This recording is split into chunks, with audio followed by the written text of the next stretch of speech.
Olá, olá, olá! Negros Online, hoje com o tema Vai ter reparação da escravidão negra no Brasil? Com a minha querida colega, amiga, parceira de muitas empreitadas, membro da Comissão Estadual da Verdade da Escravidão Negra da OAB do Rio de Janeiro, Cláudia Vitalino, e o professor Marcos Alexandre, da Universidade Zumbi dos Palmares. Antes da gente entrar nesse tema, eu quero falar com vocês sobre o vestibular da Universidade Zumbi dos Palmares. Fique atento ao vestibular da Universidade Zumbi dos Palmares, como tantas pessoas afrodescendentes tiveram a sua vida transformada porque foram para a Universidade Zumbi dos Palmares, achavam que não iam conseguir e mudaram a sua vida, a dos seus descendentes, dos familiares, influenciaram na vida de toda a família. Então, fique atento ao vestibular da Universidade Zumbi dos Palmares. Mas então, Cláudia Vitalino e Marcos Alexandre, vai ter reparação da escravidão negra no Brasil? Nós fomos impactados pela notícia do presidente de Portugal, Rebelo, que declarou que Portugal tem responsabilidade pela escravidão negra no Brasil e no mundo inteiro. E isso era uma pauta importante do movimento negro e que eu pessoalmente já vinha falando aí mais de 2 décadas, mas quero lembrar também Iedo Ferreira, o nonagenário militante do movimento negro brasileiro, que com 90 anos de idade ainda é uma das principais e mais antigas vozes pela reparação da escravidão. Então, aquele abraço ao Iedo Ferreira e vamos direto a esse assunto que vai ser pauta a semana inteira. E o reitor, José Vicente, o afro-reitor, já autorizou um painel para 13 de maio, nos dias próximos, na Universidade dos Zumbi dos Palmares, fazer um grande evento sobre reparação da escravidão. Cláudia Vitalino, vai ter reparação da escravidão negra no Brasil? Vai ter reparação, Adame, vai ter. Eu não sei se hoje tá, mas nada para a gente é fácil. Nós vamos conseguir, nós vamos lutar. É apenas o começo que outros países que se beneficiaram pela escravização negra, que elas se juntem a Portugal e assumem a sua culpa. Quem é aliado, e para os aliados, quem é aliado da vez, isso a gente sabe que não é fácil. Porque dizer que é aliado é fácil, mas da vez, porque reparação é da vez, é abrir mão de privilégio, abrir mão, país que é aliado, que luta pela reparação e contra o racismo, ele ajuda, e ajuda de fato. Não é dizer que é a favor ou que pede desculpa. Pedir desculpa é o primeiro passo. E a gente vai conquistar, a gente vai conseguir. Adão. Vai ter reparação da escravidão negra no Brasil, Marcos Alexandre? Eu vou jogar um balde de água fria, justamente como uma provocação, Humberto Adame. Mas eu estou jogando um balde de água fria porque eu ainda acho que vai ter muita luta para que a gente consiga convencer o nosso próprio país que o nosso próprio país precisa rever essa questão e discutir esses assuntos de racismo estrutural. Eu só queria discordar que não é um balde de água fria. As pessoas que estão há muito tempo colocadas nessa discussão da reparação da escravidão, elas sabem que isso é uma luta longa. Uma coisa é você ter a luta de longo prazo e a luta a reparação da escravidão do dia a dia. Cláudia Vitalino, o que você acha disso? Por favor. Bom, nós estamos nessa luta há muitos anos, você sabe, a Dani, que é um colega, um ativista também de luta. A gente sabe que não é fácil. E desde o início não foi fácil. Se a gente pensar que em 1988, quando a gente fazia comemorava os 100 anos de Zumbi dos Palmares. A marcha 300 anos, a gente não imaginou que nesse momento, quase 40 anos depois, nós estaríamos discutindo sobre reparação, que naquele momento a gente achava que seria impossível, que a gente achava que nunca a gente ia ter uma universidade. Quando nós lutamos aqui no Estado do Rio de Janeiro e conquistamos as cotas, também achávamos que ela não seria para a nossa geração, e nós estamos vendo isso. Nada para nós é fácil. Mas a gente precisa entender que a escravização negra, ela pode ter sido legal, mas ela é imoral. Então, quando a gente fala do Holocausto dos judeus, que foi terrível, que foi durante a Segunda Guerra Mundial, e quando a gente fala da escravização negra, que no Brasil foram 388 anos, que foram gerações que foram perdidas, vidas que foram ceifadas, deixamos pela primeira vez, entendendo, porque o jogo baixo, que se fala, mas todo o povo, em algum momento da história, foi escravizado. Sim, aconteceu isso. Mas a escravização negra foi a única que tirou de um ser humano a condição de humano. Isso é um sério que a gente precisa lutar. A gente não pode achar que vai ser fácil, porque nada para nós é fácil. Nós ainda vivemos a sequela do Holocausto Negro, então a gente não pode deixar para lá e a gente não pode achar, primeiro, que não vai ser fácil, e também não pode acreditar que essa geração ainda pode enxergar. A gente sabe que não vai ser fácil, a gente sabe que não vai terminar em um ano, que não vai em 2, em 3, mas eu luto para que eu possa estar assistindo esse momento. Eu possa estar chorando, conclamando junto com os irmãos. Cláudia Vitalino, você ainda é a minha candidata para presidente do IPCN, Instituto de Pesquisa de Culturas Negras, na próxima eleição. Marcos Alexandre, e aí, você... eu discordo um pouco dessa ideia de que não vai ter, porque é como a Cláudia está falando, você tem 2 objetivos. Eu falei isso na entrevista que causou muito impacto ontem lá na televisão portuguesa. Você tem um objetivo de longo prazo, e você tem um objetivo diário. A estratégia é você não separar as duas coisas e levar as duas guerras conjuntamente. Essa discussão da ação afirmativa e da reparação da escravidão, durante muito tempo, foi uma discussão do movimento negro. Uma galera queria ação afirmativa e não queria reparação, e outra galera queria ação afirmativa e não queria reparação e não ação afirmativa. Acabou que as cotas vieram, os cotistas foram para as universidades e passaram. Então, Marcos Alexandre, professor da Zumbi dos Palmares, diga o que você pensa desse tema, com seus... Adami, eu agradeço a oportunidade aí, mas eu digo assim, eu realmente vou pegar a fala da Cláudia, vou pegar a sua fala, mas é assim, eu quero tudo, mas eu sou pessimista experimentado, vou propor uma terceira via.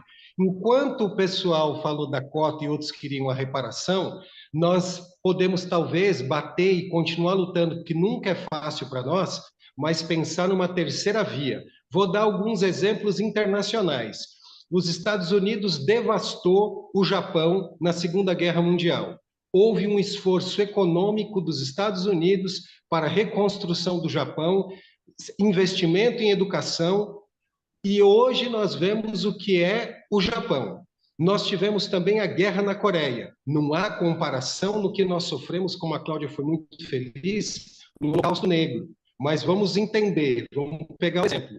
Houve também a intervenção na guerra na Coreia, mesmo Estados Unidos, investimento econômico real, e o que acontece? Hoje nós temos os tigres asiáticos e nós temos o exemplo, seu celular, se ele não for fabricado lá pela Coreia do Sul, algum componente foi.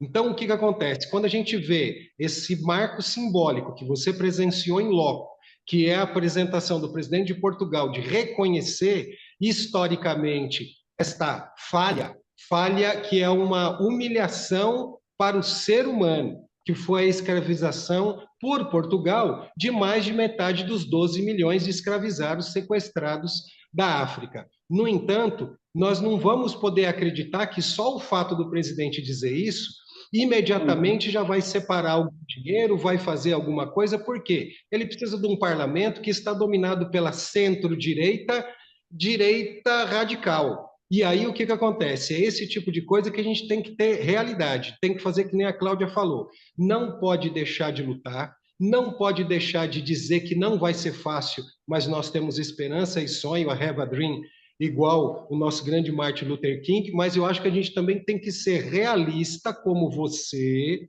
muito realista, e talvez mais pessimista como eu, num pessimismo experimentado, de falar, vamos botar o pé no chão, por quê? Porque se a gente ficar esperando uma reparação como muitos sonham, de forma imediata, sem o parlamento não vai. É hora de todos os atores políticos internacionais apoiarem o presidente de Portugal e fazer como a Holanda, fazer como o Canadá, fazer como outros países que estão reconhecendo que os indígenas foram massacrados, os negros foram massacrados, tem que devolver em primeiro lugar tudo que estava lá e, finalmente, tentar fazer o quê? Uma terceira via, reparação e oferecer dinheiro para alguns que não seja diretamente para o negro, mas que alcance o negro para não ficar só na balela, porque de discurso, não só eu, não só você, não só a Cláudia, nós que lutamos cada um do nosso lugar, nós também já estamos cheios.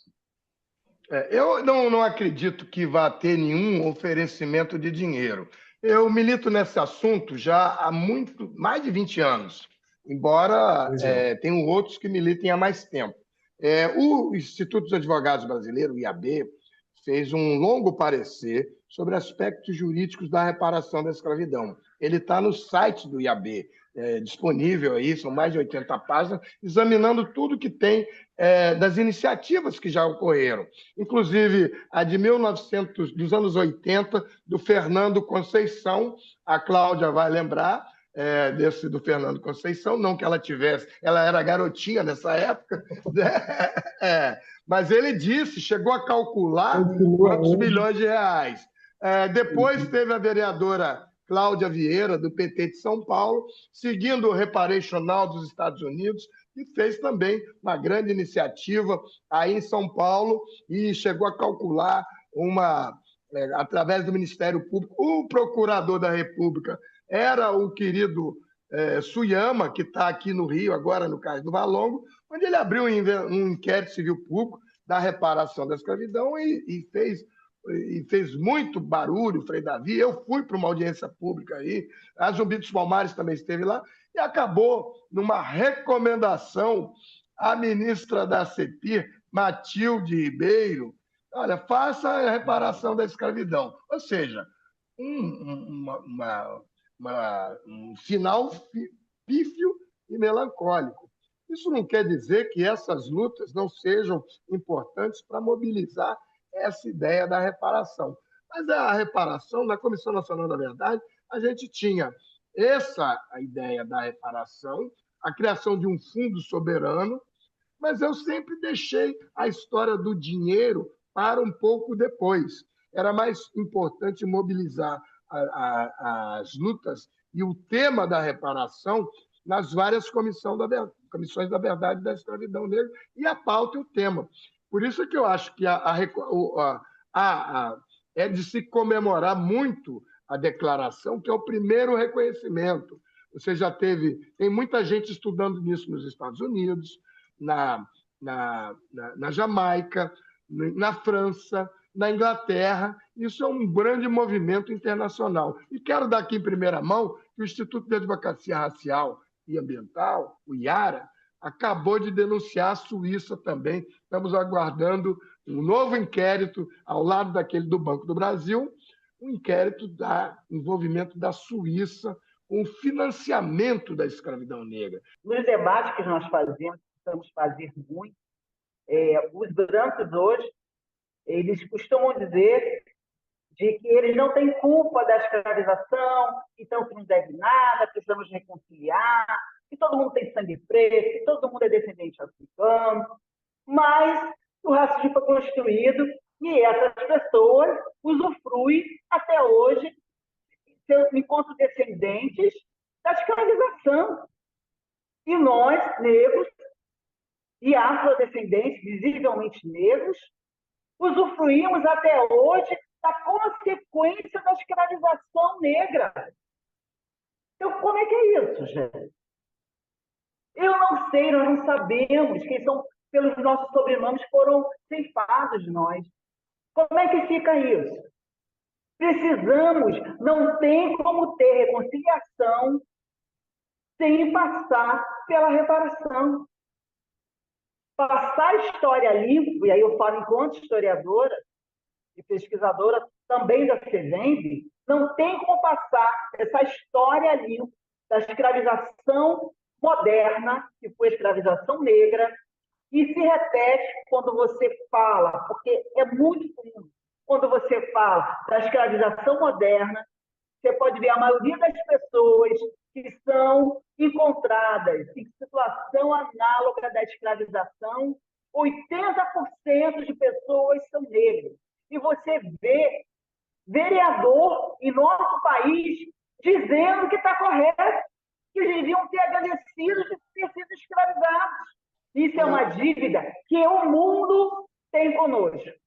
Cláudia Vitalino, antes de eu passar a palavra para o Marcos Alexandre, fala um pouquinho aí, em 1 ou 2 minutos, do que você está fazendo hoje no Instituto Pretos Novos. Você que é historiadora e do Pretas da FEVEMB. Rapidinho, que é para eu passar para o Marcos Alexandre. Rapidinho, eu sou historiadora de formação, além de ser um dos membros convidados da FEVEMB.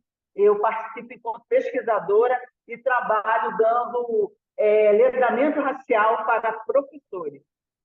Então, esse é o meu principal trabalho, e levando aqui o Instituto Pretos Novos, que é um cemitério de memória para a população não só do estado do Rio de Janeiro e do mundo, porque nós recebemos muitas pessoas de fora, inclusive da Europa. É isso.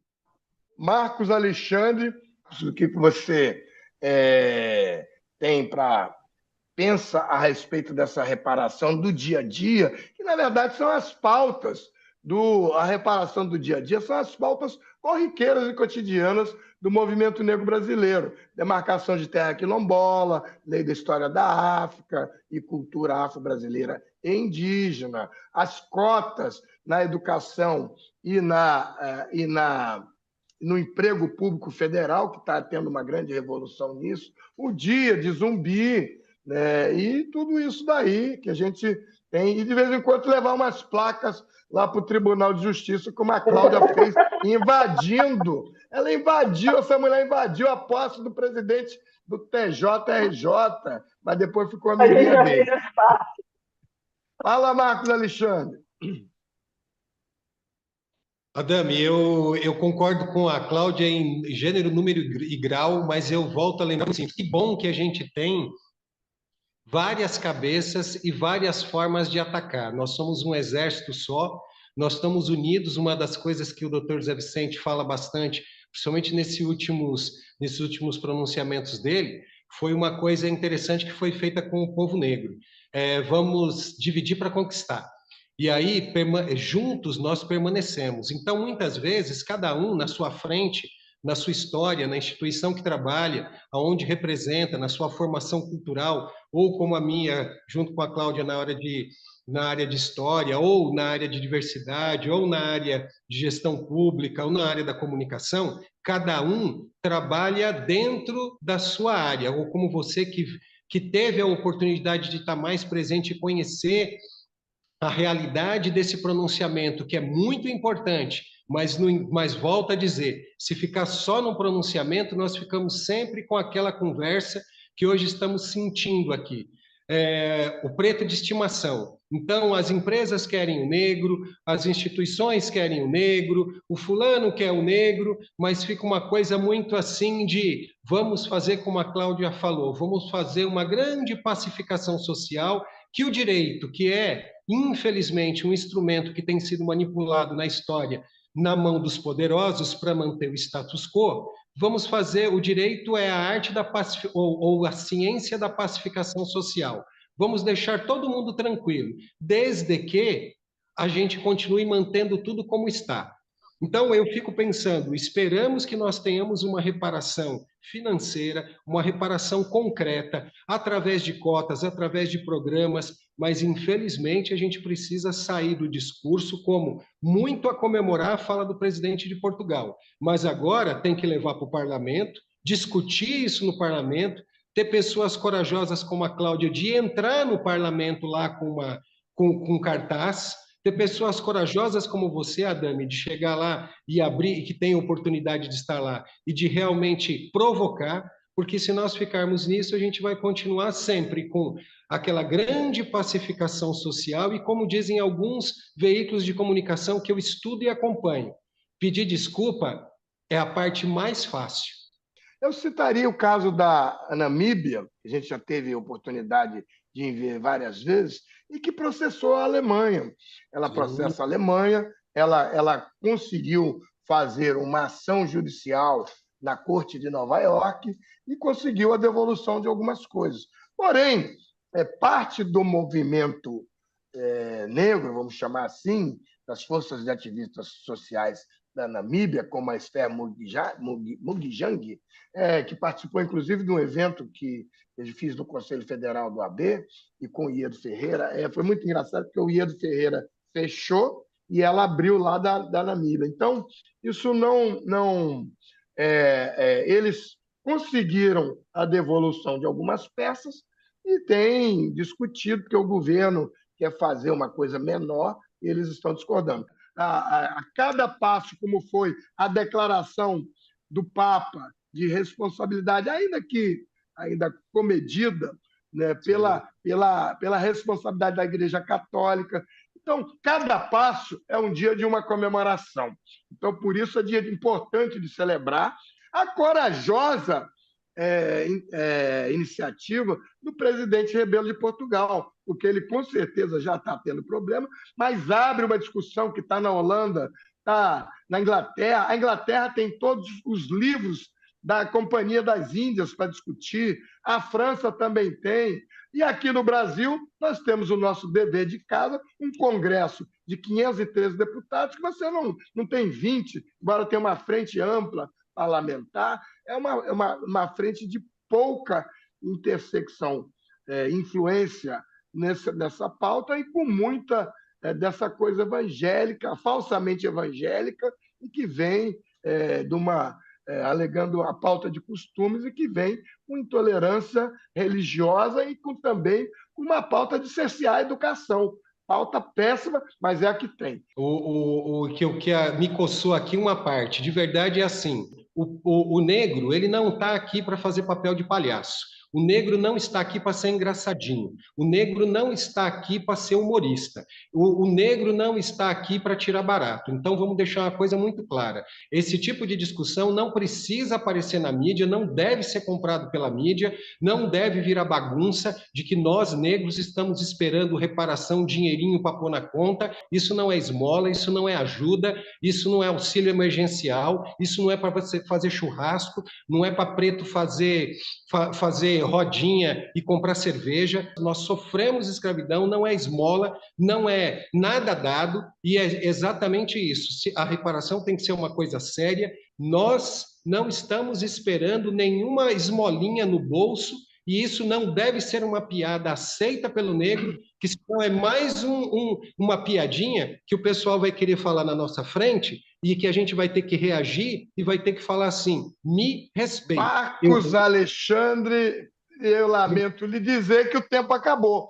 E o tempo acabando, você tem toda a razão, mas eu acho que essa discussão ela é feita de muitas formas.